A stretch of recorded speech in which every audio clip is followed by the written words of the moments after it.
2024 లేదా 25లో డిగ్రీ లేదా బీటెక్ చదివారా? సాఫ్ట్‌వేర్ జాబ్ కోసం ఎదురు చూస్తున్నారా? అయితే కోడ్ జ్ఞాన్ 100 డేస్ కోర్సులో చేరండి. జాబ్ సాధించండి. ఈ మధ్య కాలంలో పేరెంట్స్ చాలామంది పిల్లలకి ఎంత వీలైతే అంత సపోర్ట్ ఉండడానికే ట్రై చేస్తున్నారు. సపోర్ట్‌నే ఇస్తూ ఉన్నారు. హ్మ్. అయినా సరే మెంటల్లీ చాలామంది పిల్లలు ఎక్కడో వీక్ అవ్వడం, స్ట్రెస్‌కి గురవ్వడం ఎక్కువగా మనం చూస్తున్నాం. హ్మ్. మీరు అబ్జర్వ్ చేసిన దాని ప్రకారం దేనివల్ల అంటారు? వాళ్ళకి ఆ స్ట్రెస్ అండ్ యాంగ్జైటీ ఎందుకొస్తూ ఉంటుంది? ఇక్కడ ఏమవుతుందంటే పేరెంట్స్ ఇప్పుడు వచ్చేసరికి మ్యాక్సిమం ఎడ్యుకేటెడ్ పేరెంట్స్ ఉంటున్నారు. కాకపోతే లేదు అంటే ఈ యూట్యూబ్ ఇవి చూసి ఎంతో కొంత నాలెడ్జ్ వాళ్ళకి ఉంటుందన్నమాట. హ్మ్. హ్మ్. ఈ పాయింట్‌లో ఏమవుతుందంటే కంపారిజన్ ఒకటి ఎక్కువవుతుంది. ఓకే. యెస్. వాళ్ళకంత ప్యాకేజ్ వచ్చింది. లేదా మన ఇంటి పక్కన వాళ్ళకి ఇంత ప్యాకేజ్ వచ్చింది అన్న కంపారిజన్ ఒకటవుతుంది. అది వాళ్ళ మైండ్‌లో ఉంటుంది. ఎవరి మైండ్‌లో? పేరెంట్ మైండ్‌లో ఉంటుంది. హ్మ్. స్టూడెంట్ దగ్గర ఎక్స్‌ప్రెస్ చేసినా చేయకపోయినా వీళ్ళు ఓన్ రీసెర్చ్ చేస్తున్నారు. హ్మ్. పేరెంట్ ఆహ్, అంత ప్యాకేజ్ రావాలి అంటే ఏం చేయించాలి? ఏం చేస్తే వస్తది? హ్మ్. సో, ఇలా రీసెర్చ్ చేసి వీళ్ళు వాళ్ళ అబ్బాయి గాని, అమ్మాయికి గాని సజెషన్స్ ఇవ్వటం స్టార్ట్ అవుతుంది. హ్మ్. సజెషన్స్ ఇస్తే కూడా చాలా మంచిది. ఇవ్వమనే చెప్తాను హ్మ్. నేను. హ్మ్. కానీ ఆ సజెషన్స్ ఎంతవరకు ఎళ్తదంటే ఒకేసారి 4, 5 కోర్సులు చేసి, ఓకే. లేదా మల్టిపుల్‌గా అన్నీ కంటిన్యూస్‌గా కోర్సెస్ చేసి అదంతా నేర్చుకో. అన్నీ నేర్చుకుంటే నీకు ఖచ్చితంగా జాబ్ వస్తది అన్న పాయింట్‌లో ఉంటారు. హ్మ్. కానీ ఒక్కసారి గూడా నీకసలు ఇది ఇంట్రెస్ట్ ఉందా అని అడగరు. అది చాలా డ్రాబ్యాక్. చాలామంది పేరెంట్స్ చేసే మిస్టేక్. ఎందుకు అంటే మీకు 10థ్ అయ్యి ఇంటర్‌కి అయిపోయేసరికి వీళ్ళకంత మెచ్యూరిటీ లెవెల్స్ రావట్లే. అంటే నాకిది కావాలి అని మెకానికల్ ఇంజినీర్ అవ్వాలి అని జెప్పి అనుకుంటారు. హ్మ్. ఓకే. మెకానికల్ ఇంజినీర్ అవ్వటానికి యాక్చువల్ స్కిల్ సెట్ ఏముండాలి? నీకసలు ఏం దెలియాలి అన్నది ఇంపార్టెంట్. నాకు తెలిసి మాక్సిమం స్టూడెంట్స్ అంటే మీరు టైర్ 1 సిటీస్‌లో పెరిగే స్టూడెంట్స్‌ని వదిలేసి పల్లెటూరుల్లో మన ఇండియా మాక్సిమం విలేజెస్ నుంచే అవును. ఉంటారండి.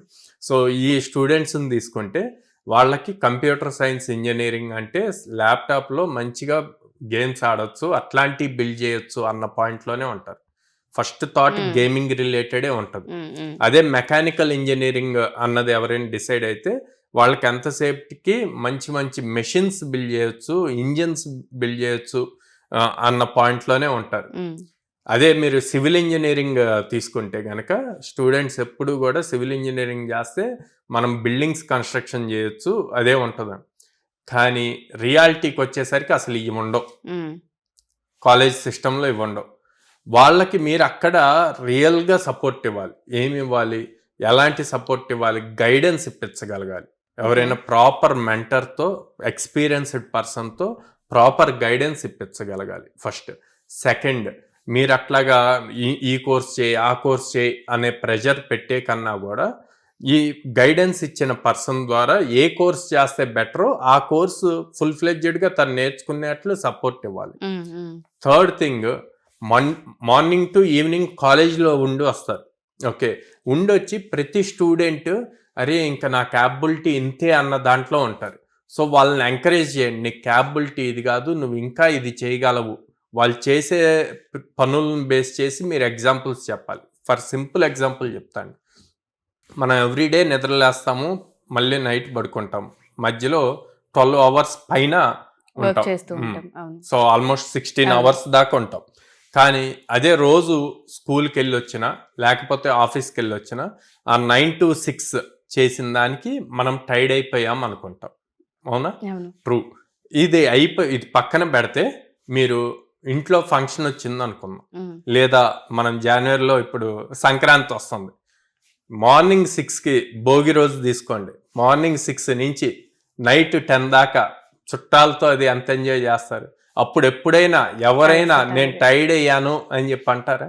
అనరు. ఎందుకు అంటే అది మీకు హ్యాపీనెస్ ఇస్తది. ఎగ్జాక్ట్‌లీ. మీకు ఇంట్రెస్టెడ్ అవును. థింగ్. మీ బ్రెయిన్‌కి చాలా పాజిటివ్ థింగ్ ఇదనమాట.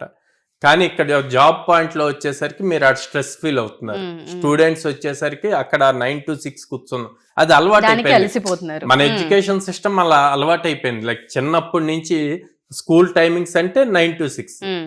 సో, దానికి అలవాటు పడిపోయాం. అందుకే నేను ఎక్కువ మంది స్టూడెంట్స్‌ని ఏం చెప్తా అంటే గో అండ్ అటెండ్ హ్యాకథాన్స్.